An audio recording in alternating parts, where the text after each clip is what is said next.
This the chopper power. This the chopper power. This the chopper power. This the chopper power. This the chopper power. This the chopper power. This the chopper power. This the chopper power. This the chopper Yo! I am Fat Man, and this is the chopper power. Oh my God! I'm in the building today with Miamitip305. Hey. Man, I've been trying to get this girl, y'all, for the long But time. I made it. You did. I made it. Better late than never. I appreciate that. I appreciate that. How you been? I've been blessed. That's what's up. Yes. That's what's up. How's your day going? My day right now is going cool. You know, just started. I was running a little late because I had to get my morning workout in. That's my new tradition. Got to work out, go to the steam room every day. I was going to ask you about that. I saw you posted that this morning. Yeah. The steam room? I go to the steam room every day. Every day? I don't care what I have going on. I'll be late. I have to start my day with the steam room. What are the benefits from the steam room? Like it for me, it just clears you out. Like I go in and it'll be like a gray day, and I come out, everything's just bright. Like, you know, it detoxifies you. You sweat out a lot of toxins, stuff like that. I drink, so, you know, for me, it helps me sweat out the liquor I had the night before. If you're sick, it helps. It's a lot of benefits. And then I also go from the steam room to the cold water, so it's like a lot of discipline in that. Okay. You know, it's for me, it's therapy. I got you. You got one access to one of these where you live, or Yes. do you have to go? Okay. Yes, I moved to where I have a steam room. I got you. Full gym, everything? Yes. Yeah. How many times a week you working out? I work out every morning, probably Monday through Thursday for sure. I'm gonna, you know, do my run. I only do cardio. I do running or stairs. But for sure Monday through Thursday. On the weekends, you know, I party. So No doubt. No doubt. wake up. We're gonna get to that, man. We're gonna get to all of that, man. I was looking forward to sitting with you. I want to tell you thank you again Thank you for coming through, man. This is amazing from you, man. Hey, Tip, I want to start here, man. Where you from originally? I'm originally from Long Island, New York. Okay. I was born there in Brentwood, Long Island, Suffolk County. And then I moved to Florida at 10. Okay. So I did elementary, middle school, and high school here in Florida. Okay. So, yeah. 10 years old. Yeah. It's young, man. Really young. So I don't know, like, nothing about New York. At all, huh? At all. How often do you get back? I have not been to where my family is from and where they are. I haven't been there in probably like 10 years. I'm sure they respect you rocking the hat.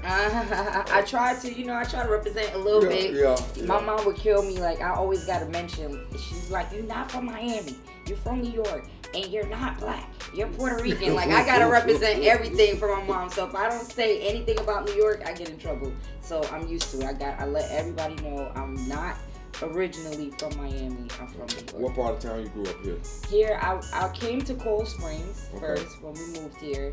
And then I used to run away. I was like in the streets a lot. And then I would run away to Fort Lauderdale. Okay. Lauderdale Lakes, Deep Side, Charlotte Side, all that.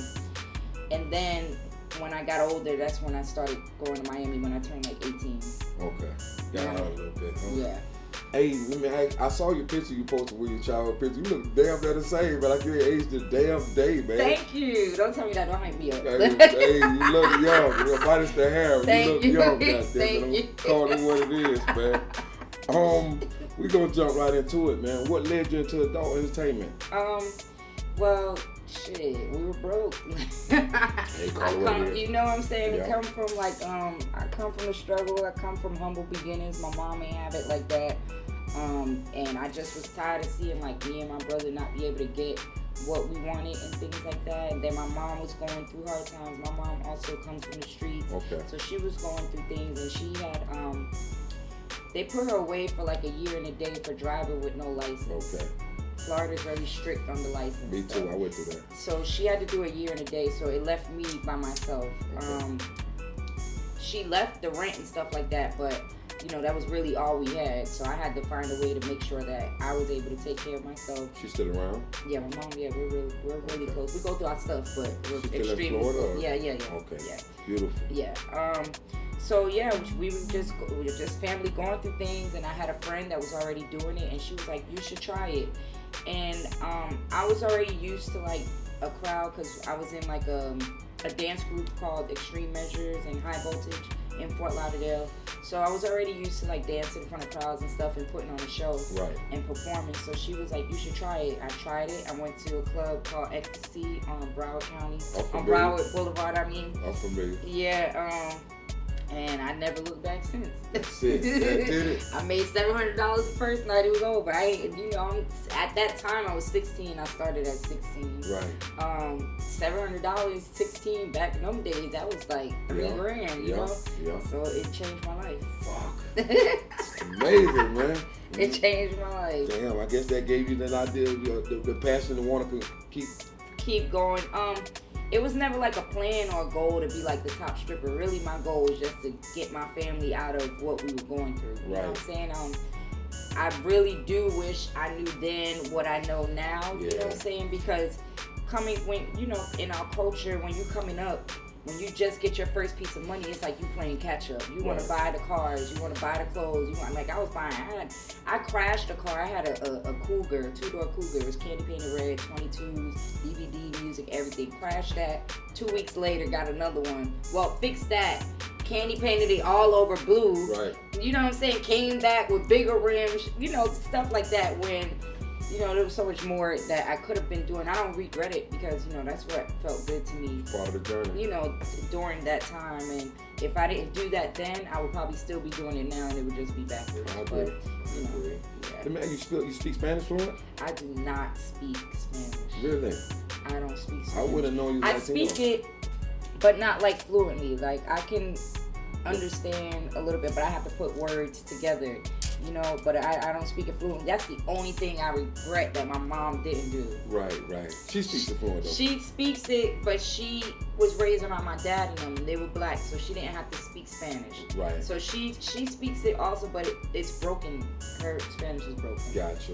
You spoke about a brother. You got a brother also? I got a brother. How old is your brother? My brother's 3 years younger than me. I'm the oldest, yeah. Well, my dad has more kids too. I'm the oldest out of everybody. You still you talk with your dad? No, I don't. No. Hey, I understand. I'm one of the same. I don't talk to my dad. You still active in the entertainment world? Like dancing? Yeah. No. I woke up one day and I was like, I'm tired, and I just stopped. And that was like 4 years ago. 4 years ago. Mm-hmm. Wow. And how many? So that'll be in how many years that you? So that over 20 plus, huh? That you was active. That I was active? No, because when I had my accident, I took off 2 years, and then it was another time I took off 2 years. So probably about 12 years total that I did it. Okay. Then also when I had my son, I took off some years then too. So it wasn't like consecutive straight dancing, Gotcha. But definitely, I probably had for sure about 12 years. Damn, that's a nice run though. Yeah, it was a nice run. Yeah. And it's cool to know that I can go back in it right now. Yeah, you still look great, man. You look great, man. But mentally, I'm not there. Right. I'm like past it. It's very tempting, but you still visit the club sometimes? Listen, I'm never leaving. Like I don't know. It's just something about it. Like I do bottle service now. Any club that I go to, I'm an asset. Mm-hmm. So really, nobody really bothers me. I don't have like a set schedule, a certain time. Like, you know what I'm saying? So that's the cool part. So I'll jump in and jump out doing bottle service. I won't do bartending because they gotta stand still. I like to move around. Okay. I'm a people's person. Butterfly. So I just do it. Like the club keeps me relevant. Also, I still get to brush shoulders with people that, on a regular, like people of caliber, and I, come up with plans and, get to do different things through the club. Gotcha. The club is like the root of Miamitip. Gotcha. What club are you working at currently? Booby Trap on the river. Trap. Yeah. Pompano? Is that Pompano? No, Booby Trap on the river. I go to the one in Pompano to hang out. I love it there. Okay. But yeah, I work at Booby Trap on the river. It was a club down there by the river I used to go to all the time. A Latin, like a Spanish. Yeah, I think that's the old Booby Trap. I forgot what it was called. It's like over this little bridge and then off to the right. It's Booby Trap now. I forgot what it used to be called, but that was popular. There was a lot of things going on. If you went there, yeah. You were happy when you went there. Damn, what was the name I of it? left there happy one night, but as soon as I came over that bridge, there was the police right there. I got a ticket so goddamn big. Man, you hear me, man? That's Booby Trap on the River. Okay. Oh, damn. And I went through that, riding through that like months ago. Not for no other shit. I just went to go hang out, see if it was there. I didn't see nothing. So I didn't know. So No, I'm like, it's there, yeah. damn, amazing, man. Tip, man. Boy, I tell you, this is gonna be a great interview, man. You spoke about your accident. Mm-hmm. Was that an accident involving work or? Yeah, I had fell. I was working at King of Diamonds, and I had fell from the top of the pole. The pole was like 35 feet. Jesus. 32 feet or 35 feet, and yeah, I fell from the top of the pole one night and like almost died like 5 minutes from death. Oh my and God. it's so crazy because like people die from falling 10 feet. No doubt. Like, you know what I'm saying? Like it's just weird, and I had a lot of complications though, and I had to like come back too. I had to do physical therapy, No doubt. chiropractor. I had my mouth was wired shut. I lost a kidney. My left eye has like a metal plate under it because my eye socket was Were you coming drunk? down. I was not drunk. You was not drunk. I was not drunk. Back then, during that time, I had just started drinking. Like, I didn't drink till I turned 21. And when I first started drinking, I didn't drink like that. Okay. I had just got to work. Everything about that night was, I wasn't supposed to be there. It was a Friday. I didn't work Fridays. I went back because it was my homegirl at that time. She had been suspended for 2 years, and they had finally let her back. And she was like, "Come with me. I want you to come. Let me feel comfortable, whatever." So I was like, "All right, I got you." But I didn't want to go. Mm-hmm. So first it was a Friday. I don't work Fridays. Second, I woke up late. I woke up at like 1 in the morning. And I didn't think she was gonna want to go. She was like, "Still, come with me, come with me, come with me." So I woke up late. That was strike 2. And then I did, as soon as I walked in, I had grabbed 2 shots for me and her. She didn't drink her shot. We were in the dressing room just getting dressed, and I was like sipping the shots or whatever. And they came upstairs and they were rushing me. They was like, "Tip, hurry up. There's some guys from Europe or from somewhere else." And it was like, "There's nobody here to entertain them. We want you to go on stage. You're going to make the money, whatever." So I rushed. They put me on stage 3. I never go on stage 3. I always go on stage 1, which was the main stage. They put me on stage 3. So I go up, hype, whatever. I wasn't on the pole. I was on top of the pole, on the beam, and I was swinging. I had like this trick that I would swing back and forth and then go grab the pole. So I must have miscalculated my steps, and I missed the pole, so I fell. If it wasn't for a customer, like going from straight from the top to the floor, from the impact, like if it wasn't for that customer, it would have been worse. He tried to grab you? He tried. They said I bounced off of him. I bounced like from off of him to the floor. So me bouncing off of him kind of like slowed the impact. Yeah, it would have been crazy. What year was this, Tip? This was 2012. 2012. Yeah. Would that kind of the end of all for all, or you after that particular accident? Or I know you say you came back, but did it kind of do something? Shake It your did. spirit? Like for like 2 years, I sat down. That fall for me was like a blessing in disguise. Like I'm happy it happened. I don't know if saying I'm happy it happened is the right way to say it, but it definitely was a blessing in disguise because before then I was like, I had no meaning. Like everything for me was like to make money and spend it. Like I would go to work and make 10, 15,000 a night and go the next day and spend 9, 10 grand and wouldn't even care because I knew that I could go back to work and make it. So now my fetish was cars. I always had a nice car and I always lived in a nice place paying expensive as rent. You know what I'm saying? So I didn't never think about nothing else. Like there was never no plan B. Like this is what I was doing. I always knew. I'm not thinking, oh, bitch, in 10 years you about to be old. You need to figure this. You know what I'm saying? Right. I didn't have that. So when I fell, right before I fell, we started doing music, but it was a joke.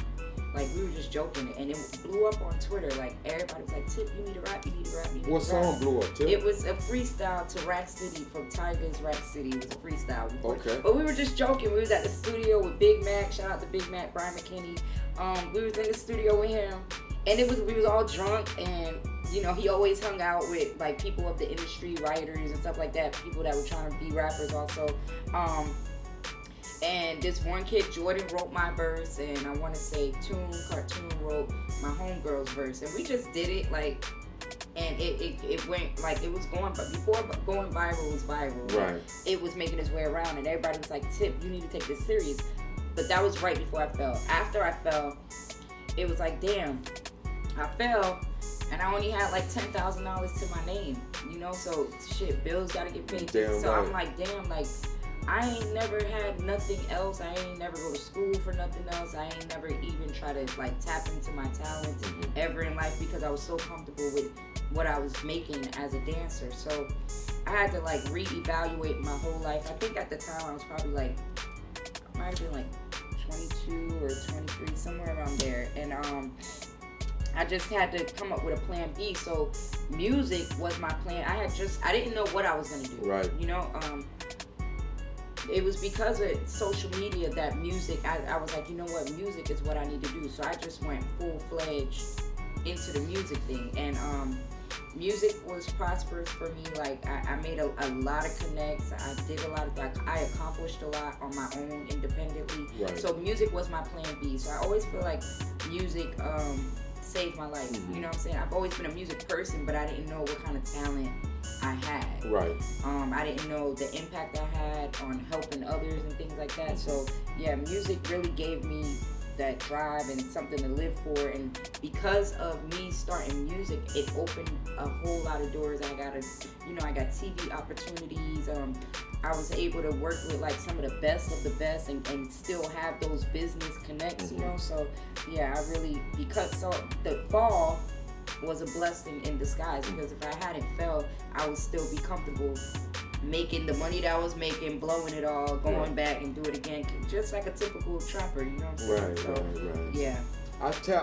Man, I can't even tell you. I'm a truck driver. I've been driving garbage truck for 17 years, right? That's a really good job. Yeah, it's a good job.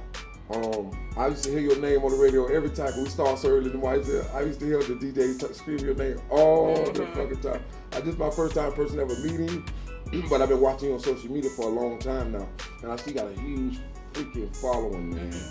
And that's very impressive to me, man. Coming from where you done come from and now where you at today, you grown. Kids, you got kids? I have one. One, your son, right? I got my son, he'll be 18 next week. How old is he? He's 17, he'll be 18 next week. 17. I saw you with a little boy. That must be your grandson. That's my nephew. That's your nephew. Okay. No grandbaby. Please don't put that on me.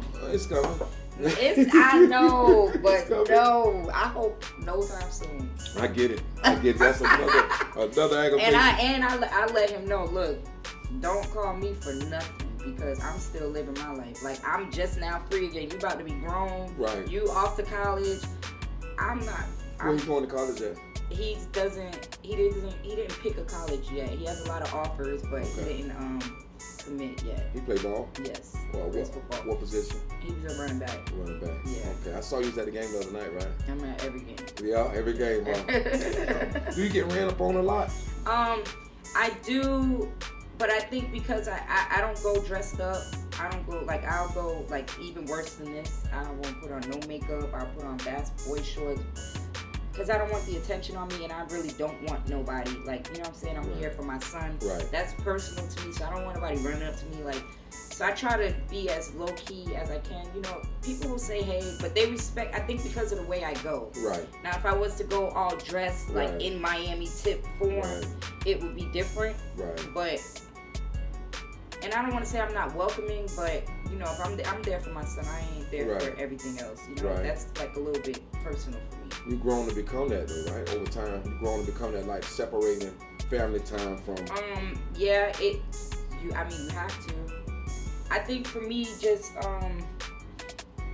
I've always been cool, I've always been humble, I've always been welcoming, but I also know, like, what face to put on at certain events, because if I don't put on a certain face, people will just run up to me, or people will, you know what I'm saying? And it invades my privacy. Right. But I also try to do it in a way to where people don't be like, oh, that bitch had an attitude, or she thinks she all that, or, you know what I'm saying? Like, I do it in a way to where they know, like, just respect me because I'm cool. Right. You know what I'm saying? But right now is not the time. Hey, totally understandable. Totally. People tend to not get that part of it, though. I know. And you, like, when people see me and they, like, fan out and go crazy, I'll be like, bro, Like, Yeah. why? Yeah, Like, you know what I'm saying? Like, yeah. to me, it's still unreal. And what people don't understand is, like, I've been popping since I was 13 years old. Like, I've been popular. I've been known. I've been running around. Like, I've been around celebrities since I was 13. Like, here, growing up in Fort Lauderdale, Right. Eastside, like, they had one of the biggest promoters, Delroy. He had all the clubs. Like, it was Chili Peppers. Yeah, I remember that. You know, and we were a popping group of girls, and we was going to all. I was going to all age. They don't even have all ages no more, but Right. they had all ages clubs and everything when I was growing up. So we was always on the scene, and we was that popping group of girls. So when I started dancing, it just added to it. You know what I'm saying? And because my name kept growing, it just kept getting bigger and bigger and bigger. But I've always been popular. Right. You know, so it's not like it came as a shock. It still shocks me, but I don't know. I get it. I don't know. It's a way of life for me. So like people running up to me, I do be shocked. Like, why? Because I don't know, all these problems I Right. just went through, all these bills I just paid, Right. all the hard work I gotta put in. Like, but you know, people respect, and I guess they respect what I do and Right. my personality. I know my personality takes me a long way. Yeah, you're a Capricorn, right? Yeah, I'm a Capricorn. Me too. I'm a Capricorn. Then I gravitated to you right away, man. I don't know what it is about. I don't know if we got a lot of the same similarities, but I think most Capricorn people, I think so too. like try to be fixers. When people call you and try to figure shit out, or either borrow money. Right. Or, We're that for everybody. Yeah. We're that. And for then the minute everybody. we try to be a little selfish, it's like we look that fucking funny. Right. You know what I mean? It's fucking crazy how Yeah. that works, right? We're like that for everybody. No Capricorns doubt. are really the goats, and No doubt. yeah. Did you the friend girls that you were speaking about? You still friends with these girls? Yeah, we still talk on Instagram. Me and like 2 or 3 of them are still like, we're cool. We don't see each other as much. One lives in Atlanta, one is here, but we still talk. Okay. It's a lot of people that I grew up with around here that I still talk to. Everybody's pretty much still look the same. Right. Like, you know? Right. Yeah, it's. You I was gonna ask you man, it was a question about the friend girls again. You have a team currently? You have a team that helps you do what you do? Nope. No. I am the team. That's it. I am the team. I had, like, doing music, I had a team, but I had a team that they were also still trying to find their way. You know, so we were all learning together. Right. Then I felt like they couldn't take me where I wanted to go. So I, you know, separated from them. But after that, right after I separated from them, like, I stopped doing music. Okay. It took me a minute to really feel like music, me being in front, like me being the star, for me, that's not what I wanted. But I'm a hustler, so if I see that something's working and something's making money, Right. I'm gonna go full-fledged. You know what I'm Right. saying? So I seen that people were gravitating towards me being on the mic, me, you know, rapping, being in front of the crowd. But really, my passion is the business side. So over like the 9 years that I was doing music, I was learning the business at the same time, and like, I'm a businesswoman. Right. So I fell in love with the business. So for me, I was like, you know what, I want to take a step back from being in front of the crowd, because really that's not me. I can't be who I want to be. Like, there's a lot of restriction. I mean, you can be yourself, but then there's also a lot of restrictions, especially when you're trying to get signed to major labels and you're trying to get to that next level. You know what I'm saying? So the managers that I had at that time, I didn't think that they could take me there. Right. But I also knew I couldn't do it alone. Right. So I just was like, you know what, since I like the business and I have all these connects and I have a clean face in business, let me help someone else. Okay. So it was very important for me. Like, I was very passionate about helping another woman. Right. You know what I'm saying? Because I made a lot of mistakes.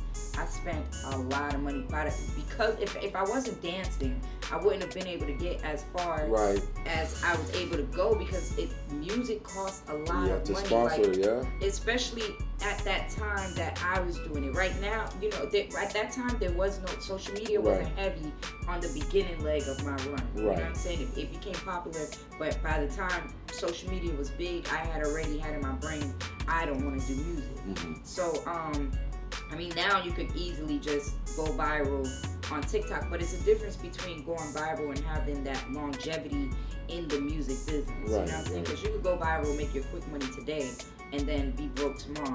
Like, I really wanted to help establish real artists and bring them to that level that I never got to go. You were signed to this label at that time? One time? No, I did everything independently. Independently. Everything. Like, I spent over $400,000 on myself. Oh my God. Yeah, but I spent it in a lot of the wrong ways, but that's because I didn't know. You have knowledge. You know what I'm saying? I didn't know. Like, instead of spending 30 grand on a music video, I should have spent $500 on a music video and put 25,000 on promo. Right. But I would spend 30 grand on a music video, then have to go back and make the money to get the 30 grand to spend on promo. Right. So it would kind of be not as consistent as it should be, because I had to keep taking breaks, because it wasn't like I had 500,000 put up. You know what I'm saying? I'm still trapping and working, trying to make it as we go. Right.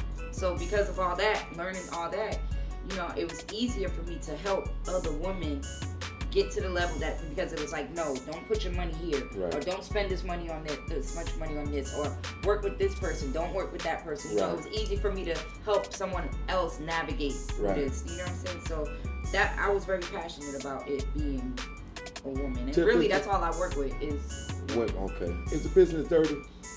The music, it is. I mean, anything that has to do with business is dirty. You know what I'm saying? If you let somebody get over on you, they're gonna get over on you. You just gotta be sharp. You know what I'm saying? And really, like that, it's like the music business, and any type of business, like throwing yourselves out to the sharks. Right. You know what I'm saying? You either gonna float or you gonna sink. You gotta figure it out. You're never gonna know. You know what I'm saying? Understood. But you're never gonna get to that other side if you don't jump in where the sharks is at. Right. I'm gonna fast forward a minute. I want to speak with you about your book, man. Yes. What started it, and what made you say to yourself, you know what? I want to enter. Like you say, you started as the dancer, then the rapper, and now these books. What propelled it to that? So now my book. I remember earlier I said I didn't, like, as a dancer, when I fell, I was like, I don't have no talent. I don't know, like, I didn't know what I wanted to do, but I've always been a writer. I read a lot of books. Like, I'm an avid reader. What genre? I'm always reading. I like John Grisham, David Baldacci.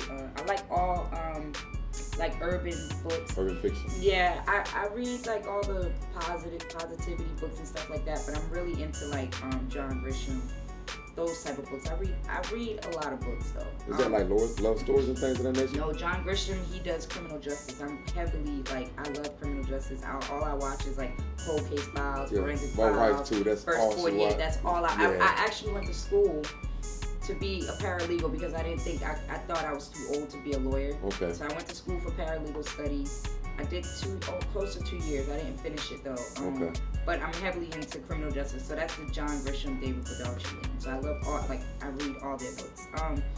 So back to me. So I didn't feel like I had a talent, but I've always been a writer. But you know, coming up in our culture, like that was something that was hidden. Like I write stories. I'm very creative, but I wouldn't tell my homegirls and stuff because I felt like it wasn't cool. Right. You know what I'm saying? My mom was the only person who knew that I know how to draw and I know how to write. Right. You know what I'm saying? So when I took those 2 years off after I fell, between time trying to figure out what I wanted to do before I really closed in on the music, I was writing. But I was writing stories about the club, everything that I went through in the club, right?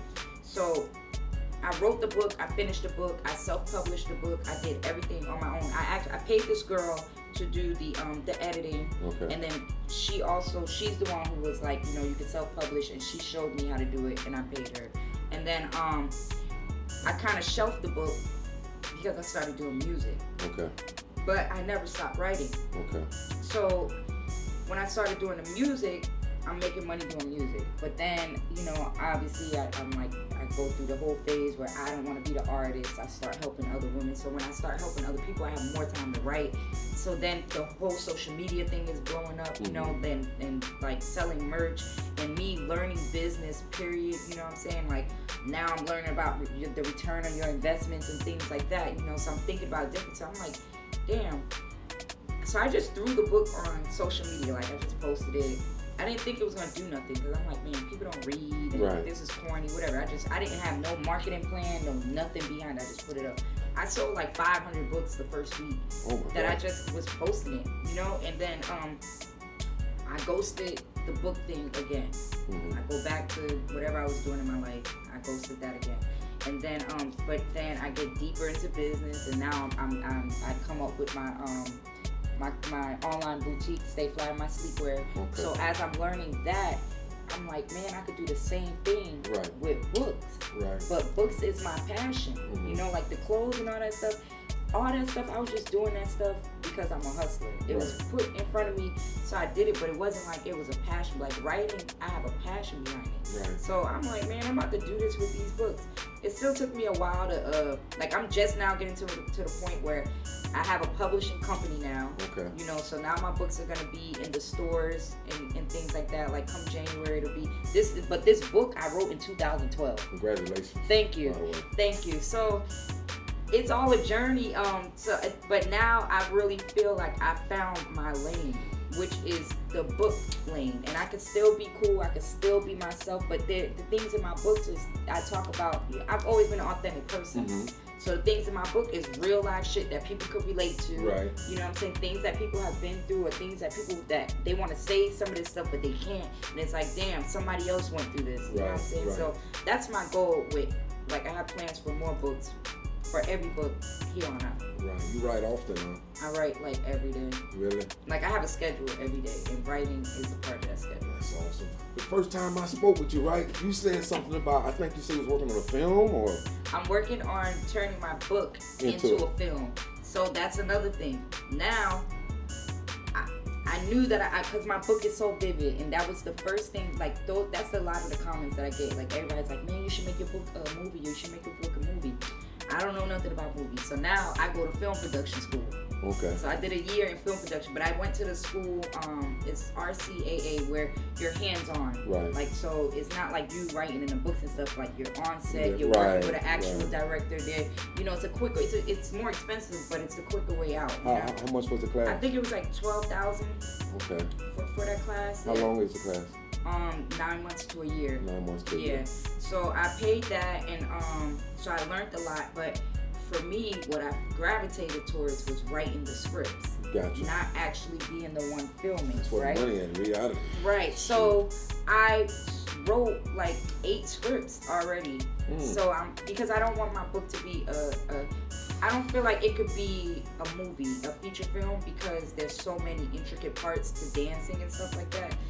That show, you know right? what I'm saying, that you have to show. So I feel like through a series, it'll be better. So I am in the process of doing that. Right now we're just at the part of pitching it and trying to get the right investor. Did you shoot a pilot? I didn't. I'm in the process of doing that now. What I did was, and this is before I did the whole film production school, was I just shot like some promo clips for it was just to sell the book. Right. But the promo clips, I directed them. You know, you could tell they're low budget and stuff like that. Of course. You could tell someone with no experience did it. But the feedback was crazy. So I'm like, damn, if I really... We back, man, in the building with Tip, Miamitip305. Hey, Miamitip305. Oh my God, I've been drinking. Sorry about that, man. Hey, Tip, man, it's a pleasure, man. I saw the other day you spoke about marriage, people not getting married until their later years. Yes. What's your thoughts on that, man? Like I said, I don't feel like it's a rush. People feel like, I don't know where it comes from, but like society just feel like that's the normal way. Like you become an adult, you get married, and they're talking marriage at 20, 21, 18. They do. Like you haven't even experienced life. You don't even know what's out there. You know what I'm saying? All you know is what's around you. Right. So you might marry a man that's just a product of his environment, but you think that that's okay because that's what your brain is. You haven't been nowhere else. Right. You haven't experienced nothing. You might think that maybe he's an abuser. You might think that that's okay because that's in your environment. Right. But you don't know that there's men out there that will cater to you, will cook for you, will clean for you. You know what I'm saying? I just feel like it's all rushed. You don't have to rush. Now, I firmly believe that people shouldn't get married until they're 50, but I say 50 because I feel like the human's brain is really, like, I'm 30 plus, still ain't figured. I still a lot I haven't experienced. You know, relationship wise. There's still a lot I haven't seen. I'm still finding myself. You know what I'm saying? And I don't feel like it's because I'm slow or whatever. I just feel like the mental brain, like, you know, there's layers to life. And if you're rushing to get married, you didn't find yourself and you didn't find yourself. Now we both just trying to figure this shit out together. But you might learn later in the marriage that you like blueberries and I like strawberries. And we think that that's not the way it's supposed to be because it's separated instead of trying to understand each other and come together. You know what I'm saying? And find a way to make strawberries and blueberries mix. So now we're getting a divorce. Right. I don't believe in divorce. I feel like once somebody, like, and I'm not a extremely spiritual person, but the marriage, I feel like it's spiritual. Like it's a unity. Like, I don't know. I just feel so strongly about marriage and I don't believe in divorce. So I just feel like people should just wait until they got it all figured out. And you know the grass ain't greener on the other side at 50 years old. Like a man will know, man, there's a million bad women out there, but what I have is solid with my woman. You know what I'm saying? So the temptation may still be there, but how do you fight them? You'll understand it more. Just as a man, you'll know, like, this is what I want. Right. So that's not gonna be worth it because I've tried it before. I've jumped off the bridge a couple times. You know what I'm saying? And when I went over here, yeah, she was bad, but she wasn't smart. Or yeah, she was bad, but she didn't have no place to stay. You know what I'm saying? And it's vice versa for women. Your temptation, like, yeah, this man might have more money, but this man not gonna fill up your gas tank. He's not gonna open the doors for you. He's not gonna, you know what I'm saying, help you make the bed in the morning. He's not gonna take out the trash. You know what I'm saying? So I just feel like, you don't really know if you haven't experienced it. And the brain, I feel like it's not mature enough. You haven't been through enough until you're 50. Now, that doesn't mean you wait until you're 50 years old to find the person you want to marry. No, you go through your 20s and 30s and you grow and you build together. You know what I'm saying? So that when you do get married, that shit is so solid. You know, that's what I believe. I just think, and maybe I'm not wording it right because some people were like against what I was saying, but I just feel like you gotta grow together and you gotta be like a solid. You know, that doesn't mean wait till you're 50. You go through your 20s and 30s, you do your cheating, you do whatever it is, shiesty you gonna do, you figure it out that shit ain't right. You know what I'm saying? Y'all have been through everything. Now at 50, it's like there's nothing left to do but us to, really live off of what we built. Now we can travel together. Now we can both experience the world on a different level. You know what I'm saying? And understand each other. No doubt. On my next question. Have you ever been cheated on, or have you ever cheated on somebody? Yeah. A lot of times. Huh? Yeah, like it's normal. Okay, because of the type of culture that I come from, the hip hop culture, the black culture, however you want to call it. It's like I'm just dealing with ignorant niggas. You know what I'm saying? And it's just because we don't know no better. You know what I'm saying? Some of us don't. We don't know no better. So we feel like I grew up liking, like, I was mistaken, a nigga beat my ass for love. I felt like he loved me because he was fighting me. If I did something, if I text another nigga, I might text another nigga just for him to get mad. And if he didn't say nothing or if we wasn't fighting, I didn't feel like he loved me. You know what I'm saying? Like, but that's because I was young. I didn't experience nothing. You know what I'm saying? I hadn't been nowhere. That's all I seen, from my mom. That's all I seen around me. So I thought that was right. I just feel like if people don't grow, like, you haven't had a chance to grow. So yes, I've cheated. I get tempted. Like, you know what I'm saying? I'm in the club around money. Like, the only thing that happens is it's a competition. This nigga got money and I'm messing with him. And this nigga like, damn, I want to get her. I want to spend more money. Or I want to take her shopping. I want to do this. Like a competition. I like it. It's cool. You know what I'm saying? I'm not obligated to nobody. I ain't married. If I'm in a situation, 9 times out of 10, if I'm in a situation, if I do cheat, it's because he's already cheating or he already did it. So I'm just like, fuck it. There it is. Cause the reason I had asked you mainly because you're an attractive woman, good looking woman, and I was like, well, I guess it still can happen to the good looking woman or the handsome man. They can still get fucking skated on. Right, so and then I don't come from where like for me growing up, or wanted the drug dealers or, you know, the scammers and stuff like that. But meanwhile, there's a man working at Walgreens that will cherish me so much more than this guy, this drug dealer. And he got all the money. And yes, he's giving me money, but this is giving me headache after headache after headache, and really isn't valuing me the way I'm supposed to be valued. You know, so now as I'm getting older, I don't like a man telling me he's a drug dealer, or if a man saying, oh, I just got out. I'm not gonna judge you like that if you just got out, but it's unattractive. If you're scamming, like I have an 18-year-old son now, and you know, I'm very strict on who I bring around my son, and like, what can my son learn from me? My son is, you know, he gets good grades, got a above 3.0 average grade. He's going to college. He's very well spoken. He's, you know, he's a gentleman in all aspects. Why would I want to be with someone or bring around, you know, someone that just smokes weed all day, or you know what I'm saying, or sitting there counting money all day and busting down bricks and stuff like that? Like before, when I was younger, it was cool, but that shit ain't cool no more. You know what I'm saying? But that's because I got older. I've experienced it. I've been around different types of men. My son is older. I value life and myself differently. So the working guys is okay right now these days. Now they guys are. Get up and tie their boots up every day. Yeah, I think that's sexy. If I'd rather a man be like, I gotta get up. And, you know, he gotta get up. He got a schedule. Whether he's owning his own business or he's working. As long as he's working towards something, he ain't just working just to be working. You know what I'm saying? You gotta be working towards something bigger. That's what's gonna, you know. That's right. Yeah, but like before it was the drug dealers. I thought that was cool. I was young. I got the biggest dope boy in Pompano. It was cool. Like now I just look at like even men that I've dealt with before that were still cool. Most men that I've dealt with were still cool, and I love that. You know what I'm saying? But I look at them like, damn, you still like your mind is still like there's so much more to life. Like you know what I'm saying? You're not elevating.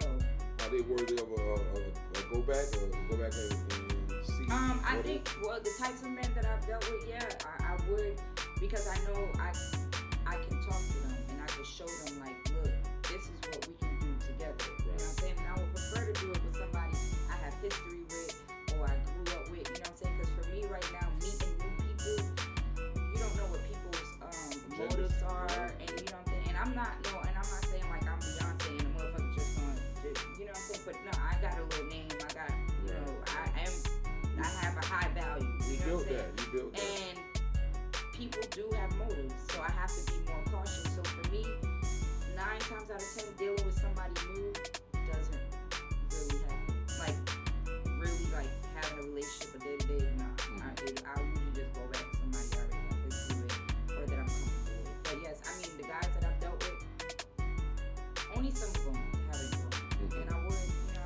We're friends, so why not help somebody if it gets there? Right. Damn, hey man, that's something here that they're gonna let my viewers know that, you know what, I got a shot. You know, I got a shot, man. Where she at now? What, they gonna rewind this shit? Like, what she say she was at? TV show. Have you been on a TV show before yet? Yes. You been which one? Yes, I'm on Love and Hip Hop. Love and Hip Hop. Yes. Regular Nita? Yeah. Well, I did the first 4 seasons. This season I probably only got like 2 episodes. They didn't air yet. So this was the only season that I wasn't on consistently. But the other 4 I was on. I did a little cameo on P-Valley. Dancing on P-Valley? No. They was like giving me, like I was the GOAT. You know, it was me and a couple other girls. Like we were the GOATs of the game. Like they was giving us our flowers. So that was really dope. No doubt about it. Yeah. How was it being on set? How was it? It was a great experience to see because you know, like I'm in the process of writing my TV series and stuff like that. So it was a really cool experience. And then meeting Katori Hall, the director, as a woman, you know, I'm very like I love to see women doing their thing. You know what I'm saying? And whatever it is, and I love to see women make it, you know, in high places because I know the battle is harder for us. You know what I'm saying? So like when I see a woman doing her thing, like I have nothing but high respect. So it was just a really cool experience. Do you have an agent? No. So when you got booked for that particular show. How did that work? You reached out to them? Just by me being Miamitip. Like, all that falls back from the strip club. Like every opportunity that I've been given or anything that I've been able to do outside of the strip club, I'm making money because of the name I built in the strip club. So it's like I can never, like I won't knock it. Yeah. You'll be fucked up too. Knock it. Yeah, like between that and music, like I got music, like I got a mic here, I got a mic on my head, like because I feel like it saved my life, you know what I'm saying? And then the strip club, everything I built there, it just opened so many doors. So I don't give a damn how rich I am. I might still be a damn waitress or hostess, or I might own my own club, but it's gonna be a strip club, you know what I'm saying? And I'm gonna open doors for other dancers and be able to lead them and show them different ways, you know what I'm saying? Like, but it's for me, it's always gonna resort back to the strip club. That's what's up, though. That's what's up. And you rarely hear people that's willing to give back. Right. And like you say, you big for the women, man. That's amazing, though. I'm sure they love you for that. Yeah, I mean, they do you try to mentor dancers that's active right now? You know what? I don't try to like necessarily mentor them, but I just be trying to let them know, because I know a lot of girls.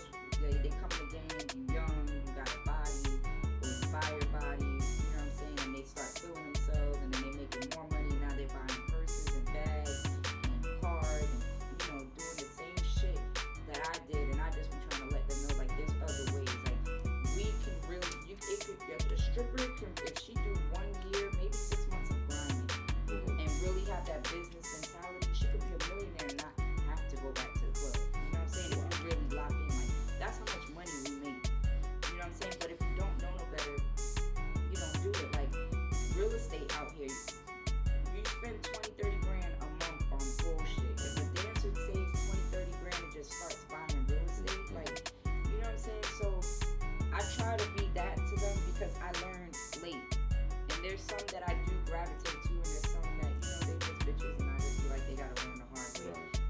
If you had to put a percentage on it, how much of the percentage would be for a woman being attractive versus a woman having personality? Of course, we men as being, we visual. In the strip club? Yeah, working in an environment. Because I know some of my girls out there, it's always looks. It's always the looks, right? It's always the looks. But for me, I had the look, and then I had the personality, and then I was wild. So I stood out because for everybody else, it was just the looks. Everybody looked, everybody had a body, everybody danced, sexy, whatever. But I had a big personality, and I was very wild. So I stood out, which was the good part. So, but it's always the looks first because I do see girls that do the pole maybe 10 times better than me. You know what I'm saying? But they don't have that look. Right. You know what I'm saying? Right. So it all. The look, you gotta have that look. It start with that. It start with the look. So the flat booty ain't gonna, chances are she ain't gonna get the same look. she might if she knows how to, she's different in another, like she knows how to work the pole better. You know what I'm saying? So she might make some money. Or she might have a good talk game. You know what I'm saying? She has to have something else to accommodate or fill in for not having that look. Right. You have. I'm gonna backtrack a bit. You ever had any work done? What? To your body? Yeah, I've done not everything, but yeah, of course, I've enhanced a lot of things. You enhanced a lot of things. Hey, so that's in that world. That's kind of like it's an investment. Yeah, it's an investment. It's an investment because that's like white girls. White girls spend money on it. If they're dancers, they spend money on their breasts because that fan base, they like breasts. Yeah. The black girls, black men like butt. So now more black girls and Spanish women are enhancing their butt. You know what I'm saying? And making their waist smaller. So now when you didn't have that coming in the game, you wasn't getting that many looks or wasn't getting approached that much or making that much money. But then you come back and you have what they like. You know what I'm saying? You're making more money. It's an investment. It's an investment. Wow. In that world. Right, of course. So let me ask you, do most dancers look for husbands in that place or no? I don't think they look for them, but I know some dancers that actually found their husband there. I know some dancers that are still married to their husband. I know some dancers who had husbands and they're not married anymore. There's dancers that get boyfriends. Right. Right. But I don't think necessarily you go in there looking. But we're human. So obviously I'm a nice looking woman. I'm around any man. I'm around different men. And I can have separate? Like, do you get the energy off a guy like you sitting vibing with a guy? Yeah, he's spending money, but do you immediately, does that light bulb come on? Right. For me, it's not all about spending money because I made so much money and I could get money from any other nigga in the club that if you're corny and you're spending money, like that's just gonna be that. Like I'm just dancing. I'm gonna try to run you dry as much as I can because I know it ain't going no further. Right. You know what I'm saying? You gotta identify with that early, huh? Right. Like, yeah, you definitely know through energy and the way it, you know, there's certain guy vibes. Like some guys just come up, they want to name drop. I know this person, I do this, I do that. Like I don't care. I ain't actually what that's a big turn on. Yeah, yeah. What you here for? Yeah, what you here for, man? Right. You know what I mean? Like, fuck you doing, nigga? I don't want these dudes, man. I don't want these dudes, man. They trip me the fuck out. Fucking crazy. I want to ask you, have you dated any entertainers yet or rappers anything? Rappers are not my thing. Because rappers, from what I've seen, are more like actors.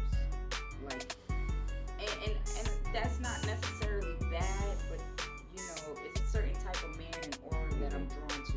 And baby, at that time, rapping, what they were rapping about is what I was drawn to. But when you meet them, but a lot of rappers, what I can say from being around them, they're so smart. Like they're really damn near geeks. You know what I'm saying? And it's really the people around them that keep them being able to rap what they rap about and stuff like that. Right, they feed off of it. Yeah, so rappers are not my thing. Athletes are not my thing. Athletes, they dance too much, they have too much energy, and they just act. I like street guys. Street guys is my thing. Okay, That's fat, always small, been my big, thing. medium, which one? I don't go off, but I don't have a particular, like, you can just, it's your aura that boss, like when you walk in, everybody knows. I'm just attracted to bosses. Okay, that's fair. That's fair. Yeah. Who the hell don't want one of them, right? Boss lady, boss man, whatever the case may be. Beautiful thing, man. I was looking at today, well, I saw it last week. Look, there I looked at it again. Are you a wrestling fan? No. Why you chose Hogan for your... Because I feel like we look alike in that picture. He got the arms, I got the arms, the blonde hair, white, like. Damn, okay, that's what and it was. he was a character, so Yeah, that's why I chose him. He And he got the heavyweight champion belt, like that whole everything in that picture is me. Right. I had to ask that fucking question. I said, let me see what her take was on Hogan, because I'm a wrestling fan, not currently, but I used to be the old guys like that. I was a fan. I wasn't heavy into it, but I grew up when Hogan was doing things. Yeah, I'm a big fan of this guy. Of that era, you know what I mean? So, I don't know, I'm careful now. We spoke about shadow banning, right? How does that work? Your take on that? Because I don't know, I done heard the words thrown around. Yeah. I don't know, it's something with the algorithm, they don't let a certain, like the audience, they're not letting a certain amount or percentage of your audience see your pictures, but it happens a lot when you, from what I'm getting from you, is when you get a lot of strikes against you, like from, you know, what do they say? Like bad content that you posted? Yeah, or you're messing up the community you're not following the community guidelines and stuff like that. I might, you know, be posting girls twerking too much or something like that. So I just feel like that's what helps you to get shadow banned. And so now you're not getting as many likes and you're not getting as much engagement, which for me messes up my money because I need more people to see to buy whatever it is I'm selling. Right. You know what I'm saying? So it is a real thing. Let me ask you, does having a blue check, does that equal money? Not necessarily, because I know a lot of people that have blue checks and they just ain't nothing. But it does make people look at you a double take. Like, you know what I'm saying? Like, somebody comes on my page that has a blue check, I'll check up their page out quicker than somebody who doesn't have a blue check. You know what I'm saying? But after I look on the blue check, I look at who's following you, then I look at your likes, how many likes you have, how many comments you have, and I can kind of tell, okay, he bought this blue check, but he ain't really following nothing. You know what I'm saying? I can tell by your following and your engagement. That's awesome, man. Are you friends with Double Dose Twins? I'm friends with them. Yeah, they actually, one of them got a kid from my nephew. That's how I was able to get him on the show. Oh, That was okay, the thank you. earliest time when I first started it. And Yeah, those are our kids are friends, and we've been friends a long time. it's cool. Yep. That's cool. I know that's because that was back in the era when y'all was in pretty much clubs together back in the era, right? Wow, man. Damn, man. I don't even know where to go with this, man. I done had fun with you, Tip, man. I done had fun, man. Well, for my viewers, because I'm sure we share some of the same viewers, but not all. How would they find you, man?